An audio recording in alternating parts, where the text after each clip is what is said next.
ആയങ്കി ആയാലും ശരി, കോയങ്കി ആയാലും ശരി, കൊട്ടേഷനുമായി പാർട്ടിക്ക് ഒരു ബന്ധവുമില്ല. ഇവിടെ ജനങ്ങളെല്ലാം തന്നെ ഈ കൊട്ടേഷനെ എതിർത്ത് വന്നപ്പോഴാണ് ഈ ആയങ്കിമാർ പുതിയ സ്ഥലങ്ങൾ കണ്ടെത്തി പോകുന്നത്. അവിടെയും പാർട്ടിക്ക് ഒറ്റ സ്വരമേ ഉള്ളൂ. സ്വർണ്ണക്കടത്ത്, കൊട്ടേഷൻ, ലഹരി മാഫിയ, ഇതുമായിട്ടൊന്നും പാർട്ടിക്ക് ഒരു തരത്തിലും ബന്ധമില്ല. IP വിനു പാർട്ടിയുടെ നിലപാട് ഉയർത്തിപ്പിടിക്കുകയാണ് ചെയ്തത്. ആ നിലപാട് ശരിയാണ്.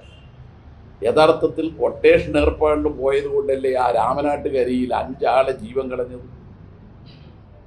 കരിപ്പൂർ എയർപോർട്ടിൽ നിന്ന് സ്വർണം തട്ടിക്കൊണ്ടുവരുന്നതിനിടയിലുള്ള ഓട്ടത്തിലാണല്ലോ ആ വണ്ടി ഒരു അപകടത്തിൽപ്പെട്ട് 5 പേരുടെ ജീവൻ അപഹരിച്ചത്. ഇത് ആയങ്കിമാർക്ക് തിരിച്ചറിയാൻ കഴിഞ്ഞിട്ടില്ല ഇതുവരെ. അതുകൊണ്ട് ആയങ്കിയായാലും ശരി, കോയങ്കിയായാലും ശരി, കൊട്ടേഷനുമായി പാർട്ടിക്ക് ഒരു ബന്ധവുമില്ല. കൊട്ടേഷൻകാരുടെ പേരിൽ നിയമ നടപടികൾ സ്വീകരിക്കണം. അപ്പോൾ ഇവിടെ അതിന് സ്വാധീനം കിട്ടുന്നില്ല എന്ന് കണ്ടപ്പോൾ പുതിയ മേച്ചിൽ പുറങ്ങൾ തേടാൻ നോക്കുകയാണ്. എവിടെ പോയാലും ശരി കൊട്ടേഷൻ.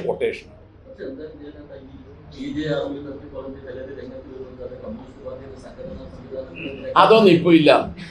അതെല്ലാം ചില കാലത്ത് വന്നു വിചാരിച്ച് എല്ലാ കാലത്തും അഗരിയൊന്നുമില്ല ഇപ്പോൾ.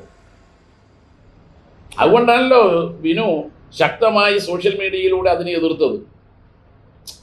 അർജുൻ ആയെങ്കിൽ ഒരു പോസ്റ്റ് ഇട്ട് വിനുവിനെ ഭീഷണിപ്പെടുത്തുക എന്ന് പറഞ്ഞാൽ ആ ഭീഷണിക്ക് വഴങ്ങുമോ? ഇനി അർജുൻ ആയെങ്കിൽ എന്നെ കൊല്ലുമെന്ന് പറഞ്ഞാൽ ഞാനതിന് കീഴടങ്ങുമോ? ജീവൻ പോട്ടേന്ന് വെക്കും. ഇവൻ്റെയൊക്കെ ഭീഷണിക്ക് മുമ്പ് വഴങ്ങാൻ പറ്റുമോ? അത് പറ്റില്ല.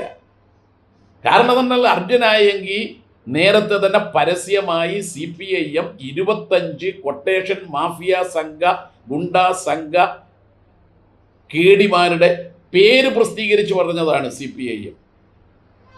അത് പേര് പറയുമ്പോൾ MP ജയരാജൻ എന്ന് പറയുന്ന വ്യക്തി നിസ്സാരന്മാരാണ്. പക്ഷെ പാർട്ടിയാണ് ആ പേര് പറയുന്നത്. പാർട്ടിയെ വെല്ലുവിളിക്കാൻ ഒരു കൊട്ടേഷൻ സംഘത്തെ അനുവദിക്കൂല. അതുകൊണ്ട് പുതിയ മേച്ചപ്പുറം തേടിയിട്ട് ആയെങ്കിൽ പോയിട്ടുണ്ടെങ്കിൽ ആയെങ്കിൽ ഓർത്തോളണം, വേറിയൊന്നും വേണ്ടാന്ന്. ആ കൊട്ടേഷൻ സംഘ തലവൻ്റെ ആദ്യ ഭാര്യ പണിക്ക് പോകാൻ കാരണം എന്താ? അത് പറയട്ടെ അയാൾ ആദ്യം. അതുകൊണ്ട് ഈ സോഷ്യൽ മീഡിയയിലൊക്കെ വന്നിട്ട് IP വിനുവിനെ പോലെ ഉറച്ച ഒരു കമ്മ്യൂണിസ്റ്റുകാരനെതിരായി ഇവരൊക്കെ എന്തെങ്കിലും പറയാമെന്ന് വിചാരിച്ചാൽ അതിനൊന്നും വഴങ്ങാൻ പാർട്ടിയില്ല.